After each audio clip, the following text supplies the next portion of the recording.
Le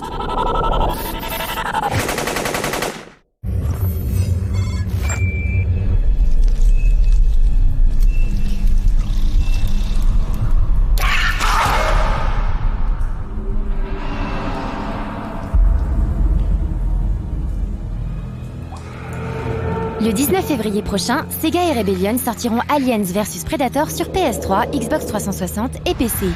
Un tout nouveau titre qui évoque forcément quelque chose aux PCistes.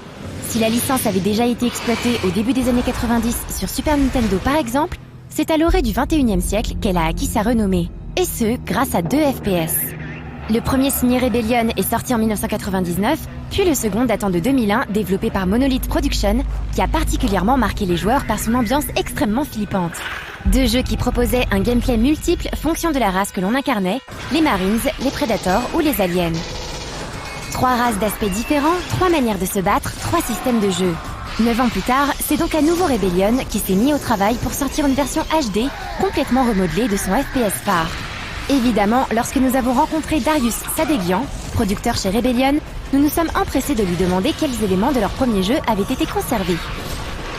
I think what we wanted to do was make sure that at least fans got the quality they deserve from what they got from the original game. So I think we just took we've kept the fact that you can still play as the Marine, Predator and Alien. Multiplayer is obviously a massive element of AVP and was something that was very successful 10 years ago. So we've wanted to make sure that everything that was good about that we've brought along and made even better. So we do have a lot of all the old things that made the game great, but we've tried to just push those on modernly as it should be really. Proposer 3 personnages aux spécificités différentes, c'est évidemment l'un des points forts du jeu. Pour autant, cela a forcément nécessité un énorme travail au niveau de l'équilibrage général afin que personne ne soit désavantagé. Ce fut d'ailleurs l'une des principales difficultés rencontrées par Rebellion. We basically looked at each of the characters themselves and seen, what kind of attributes each of them have and seeing how well each one hits against each other. But as I said, I think with every character carries a good attribute and a bad attribute, and each attribute kind of complements another character in some way, so a disadvantage might be an advantage to another player, whereas an advantage to that player may be a disadvantage to the other player. So there's a lot of elements there that kind of mix and match with each other. So there is a rock, paper, scissors element to this gameplay style, but as you master these characters, you will find that you can use to your advantage all of them in any given situation.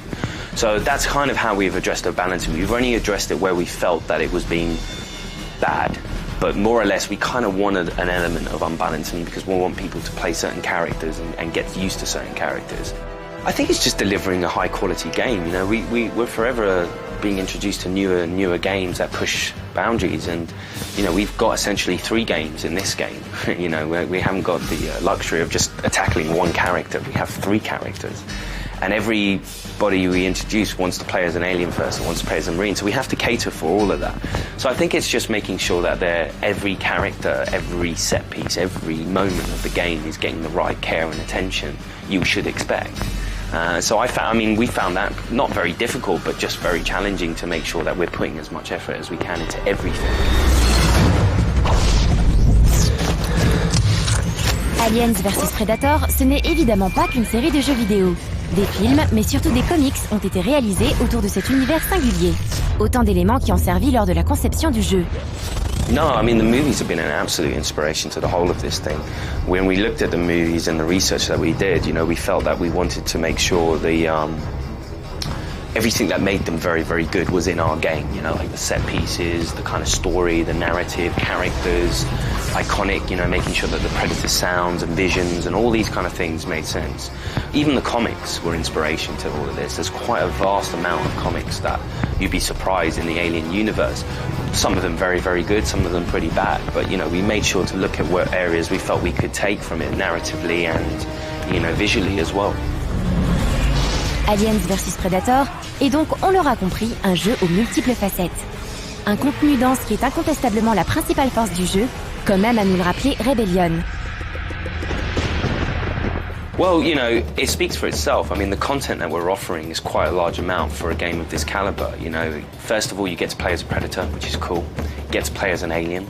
You get a really cool narrative story from the Marine, this kind of survivor horror element. And then we give you on top of that multiplayer, which allows you to do a 4-player co-op in survivor mode. Or if you like, do mixed species death matches where you can play a predator against an alien. And what you're really seeing is the movie unravel itself right in front of your eyes. You're getting like, you know, some of the times when I play it and I see a Marine running away from like 4 aliens that are chasing him and stuff, it's just great to see. And then you as a predator, you go into your vision modes and you're like, okay, I'm going to stalk these victims. So I have a lot to say about this game. I think it's, you know, I think it's one of these really cool licensed products that's done right and, you know, should be cool to play. Le titre de Sega est programmé pour le 19 février. On se retrouve donc dans une prochaine soirée 18+, pour donner notre verdict.